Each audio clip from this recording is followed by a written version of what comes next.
Tuko na mwimbaji maarufu na dunia nzima kwa sababu nyimbo zake hazina mipaka. Karibu sana Bujumbura. Asante sana. Bwana Yesu asifiwe. Amen. Zauzima. Umejisikiaje kutoa hapa? Nimejisikia vizuri na nimejisikia furaha sana baada ya kuwaona watu wa Bujumbura wako na furaha, na nimetamani sana kuingia hapa na kufanya kazi. Kwa hiyo nimejisikia vizuri. Ni kwa mara yako ya ngapi unatoa hapa? Ni mara yangu ya kwanza kabisa kuingia hapa. Matarajio yako yalikuwa wapi kama Bahati Bukuku mwenyewe? Matarajio yenyewe nadhani ndo haya. Tutamuona Mungu wakati ambao nitakuwepo nikifanya huduma mahali hapa. Ulikuwa unategemea kupokelewa hivi? Sikutegemea. Mimi mwenyewe nimemshangaa Mungu na nitaendelea kumshangaa Mungu kwa sababu amefanya kupita akili na fahamu zangu. Amen. Bahati Bukuku ni nani? Mimi ni mama ambaye nimeokoka, nampenda Yesu, lakini zaidi ya yote napenda watu. Lakini napenda furaha, napenda kumhubiri huyu Yesu kwa sababu hakuna kampeni kubwa ambayo nimepewa chini ya jua. Kwenye muda huu utakuwa hapa Bujumbura, ni kipi ambacho atafaidi watu ama Warundi? Watu waje wakutane na nguvu ya Yesu. Hallelujah. Kwa sababu hatuimbi tu ili tufurahishe watu.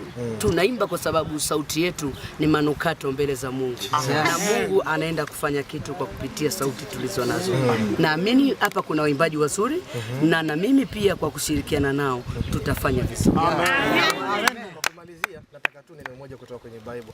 Biblia inasema aonavyo mtu nafsini mwake ndivyo alivyo. Na kama basi ukiona wewe ni wakubarikiwa, lazima baraka za Mungu ziambatane na wewe.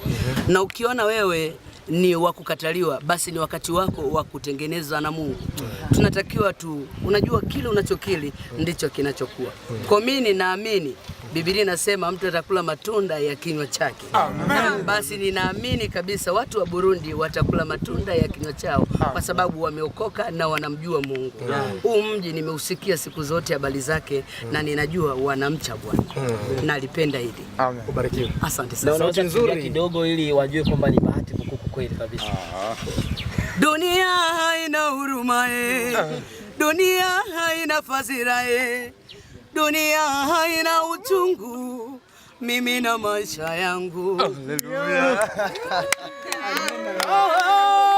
Mungu wangu, Mungu wangu, Mungu wangu, Masia, nakupenda. Amen. Unyamaza akamwambia mfarume, ukiona vema waweza kuniruhusu niandae karamu yangu. Akamwambia mfarume, ukiona vema waweza kuniruhusu niandae mje na amani. Akamwambia mfarume, ukiona vema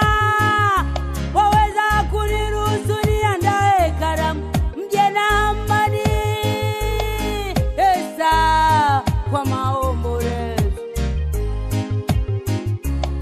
Huku Wayahudi wakiendelea na mane wao kusikia sauti ya Malkia wao akapata sifa. Mane malikia. Bila malikia akajua mapendelewa, akamwambia mfarume, ukiona vema, sasa nimeandaa meza, karibu